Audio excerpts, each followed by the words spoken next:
Hello friend, welcome to my channel crazy Jami.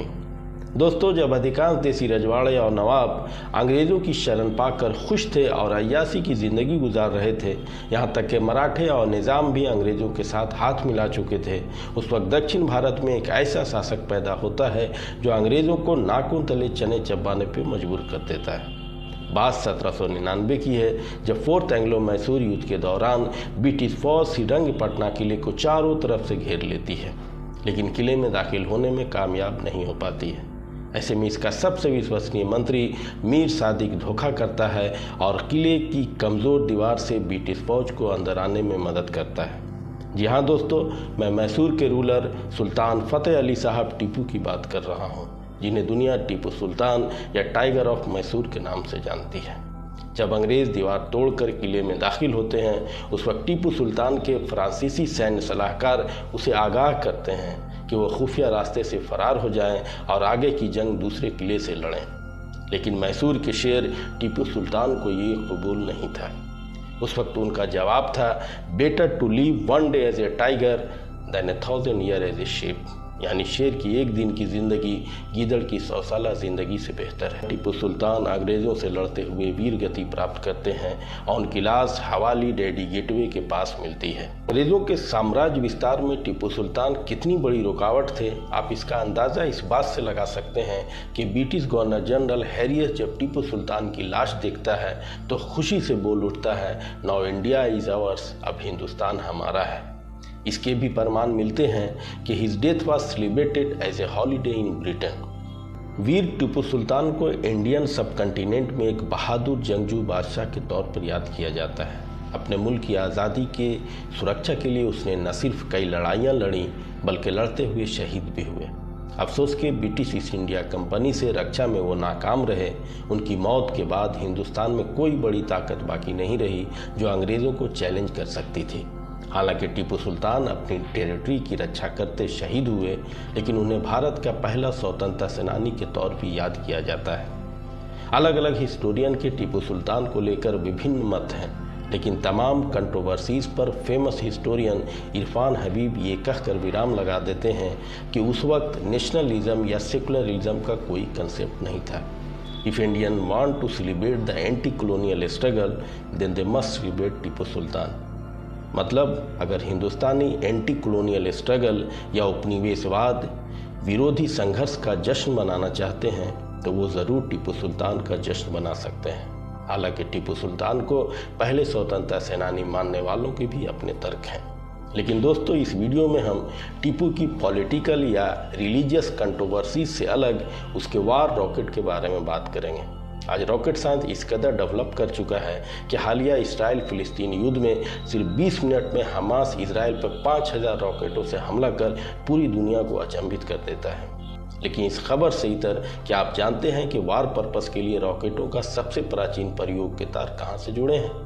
नहीं तो चलिए फिर जानते हैं। लेकिन इससे पहले हमेशा की तरह अगर आप नए हैं तो प्लीज़ हमारे चैनल को सब्सक्राइब कर लीजिए और नोटिफिकेशन बटन को भी प्रेस कर दीजिए ताकि आपको टाइम टू टाइम अपडेट मिलता रहे। दुनिया में हिंदुस्तान की पहचान हमेशा से विविध संस्कृतियों और परंपराओं वाले देश के रूप में रही है। लेकिन हम में से कितने लोग जानते हैं कि रॉकेट साइंस की तरक्की में हिंदुस्तान का सबसे बड़ा हाथ है और इसकी शुरुआत टीपू सुल्तान के दौर यानी 1782 ईस्वी से होती है। टीपू अपने इलाके को अंग्रेज़ों की तरफ से होने वाले लगातार हमलों से बचाने के लिए अपनी मौजूदा फौजी दस्ते को मजबूत करना चाहता था और अपने डिफेंस के लिए उस वक्त के मॉडर्न हथियारों को अपनी फ़ौज में शामिल करना चाहता था जो विरोधी फ़ौज में खौफ पैदा कर सके। इसी तरह टीपू ने वार रॉकेट ईजाद किया। अब आप सोचेंगे कि टीपू सुल्तान को रॉकेट बनाने का ख्याल कैसे और कहाँ से आया? तो फ्रेंड्स, टीपू को रॉकेट को हथियार के तौर पर इस्तेमाल करने का विचार चीन से आया। रॉकेटों के प्रयोग का पहला निशान हमें चीन से मिलता है, जहां 1232 ईस्वी में केनिंग युद्ध के दौरान रॉकेटों का प्रयोग सुरक्षा के लिए नहीं बल्कि फायर एरोज के तौर पर इस्तेमाल किया गया था, जो बारूद से भरी ट्यूब से जुड़े होते थे और एक सादा बांस की नली से लॉन्च किए जाते थे। टीपू सुल्तान को इस टेक्निक की जानकारी थी। वो इस टेक्निक को हासिल करने के लिए फ्रांस, ओटोमन एम्पायर और कई दीगर कंट्रीज़ के साथ डिप्लोमेटिक रिलेशन भी कायम करता है। इस तरह चीन की क्षमता से मुतासिर होकर टीपू ने चीन से भी ज़्यादा पावरफुल रॉकेट बनाने की सोची। According to an eye witness report by British officer, Mysorean रॉकेटों से पैदा होने वाले शोर और धुएं ने दुश्मन के फौजियों को साइकोलॉजिकली डैमेज किया। उस वक्त के अंग्रेज़ जो कदीम हिंदुस्तानी फ़ौज को गिरी हुई नज़र से देखते थे, लेकिन टीपू सुल्तान की फ़ौज को हैरत से देखते थे। फ्रेंड्स, जैसा कि हम जानते हैं कि हैदर अली और इसके बेटे टीपू सुल्तान और अंग्रेज़ों के दरमियान कुल 4 लड़ाइयाँ लड़ी गईं, जो एंग्लो मैसूर वार के नाम से जाने जाते हैं। इस दौरान यानी 1780 से और 90 की दहाइयों में मैसूर एम्पायर के ज़रिए ब्रिटिश ईस्ट इंडिया कंपनी के खिलाफ रॉकेटों की प्रभावी प्रयोग के सबूत मिलते हैं। शुरू में टीपू ने अपने पिता हैदर अली के साथ मिलकर ऐसे रॉकेटों का डिज़ाइन किया जिनमें लोहे के सिलेंडर केसिंग थे, ताकि वो दुश्मनों को मारने के लिए ज़बरदस्त प्रेशर, थ्रस्ट और रेंज छोड़ सकें। मैसूर आर्मी में एक बाकायदा रॉकेट कोर था, जिसकी शुरुआत हैदर अली के ज़माने में तकरीबन 1200 जवानों से किया गया था। टीपू सुल्तान की सरपरस्ती में बड़े पैमाने पर रॉकेट तैयार किए गए, जिन्हें मैसूरियन रॉकेट्स या टीपू रॉकेट्स कहा गया, जो चीनी डिज़ाइन का एक अपग्रेडेड वर्जन था। टीपू के फौज में शामिल अफराद ने रॉकेट बनाए जो बारूद से भरे मेटल ट्यूबों से बने थे और पीछे में स्टेबलाइजिंग सलाखों से लैस थे, जो बांस या मेटल के फ्रेमों से लॉन्च किए जाते थे। टीपू के रॉकेट विंग में 5000 से ज़्यादा आदमी थे, जो हथियार की तकनीक और इस्तेमाल में सक्षम थे। टीपू सुल्तान ने जनरल मीर ज़ैनुल आबिदीन शिस्तारी के संरक्षण में फतहुल मुजाहिदीन के नाम से एक फौजी दस्ता बनाया था, जिसमें हर एक मैसूरियन ब्रिगेड को 200 रॉकेटमैन सौंपे गए थे।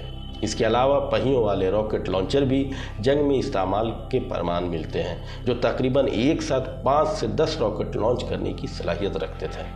हर मैसूरियन रॉकेट 2.2 से 2.5 किलोग्राम के वज़न में बनाए गए थे और ये 1.5 से 2 किलोमीटर तक का सफ़र तय करने में सक्षम थे। तकरीबन 1 पाउंड यानी 450 ग्राम पाउडर ले जाने वाला रॉकेट करीब 1000 गज यानी 910 मीटर का सफ़र कर सकता था। इसके विपरीत यूरोप में रॉकेट बड़े चैम्बर के दबाव को नहीं ले सकते थे, लोहे के केस नहीं थे और नतीजतन इतनी दूरी तक पहुंचने के काबिल नहीं।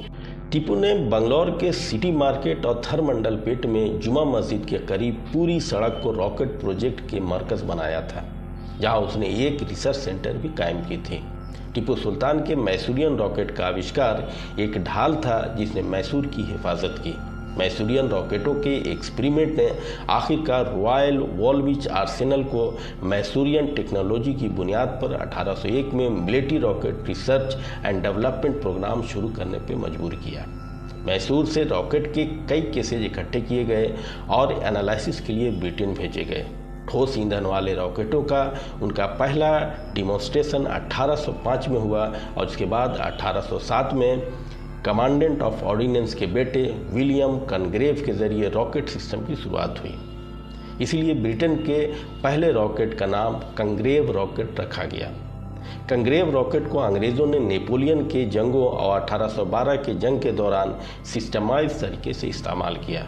उन्हें 1814 की बाल्टीमोर की जंग में भी इस्तेमाल किया। इस तरह ये सारी घटनाएं इस बात की तरफ इशारा करते हैं कि जब बाकी दुनिया अपनी तलवारों और तोपों से लड़ रही थी, तब हिंदुस्तान ने टीपू सुल्तान की कोशिश और रहनुमाई में रक्षा और हथियार साजी में खूब तरक्की कर ली। टीपू सुल्तान ने हिंदुस्तान के लिए बहुत से अच्छे काम किए, लेकिन जो सम्मान उन्हें मिलना चाहिए उससे वो आज भी दूर हैं। वो बहादुरी, लगन और इनोवेशन की गैर मामूली खुसूसियत के मालिक थे, लेकिन बहुत से लोग उनकी मेहनतों और उनके हैरान करने वाले ख्यालात से अनभिज्ञ हैं। हमेशा उनके कारनामों को कम आंका गया। आप ये जानकर गर्व महसूस करेंगे कि टीपू सुल्तान की फ़ौज हथियारों और कामों से मुतासिर होकर नासा के वॉलपस फ्लाइट फैसिलिटी मैरीलैंड ने अपने मेन रिसेप्शन लॉबी में टीपू सुल्तान की फ़ौज की ब्रिटिश आर्मी के साथ रॉकेटों से लड़ने की पेंटिंग लगाई है और रॉकेटरी साइंस में टीपू के कंट्रीब्यूशन को ट्रिब्यूट पेश किया है।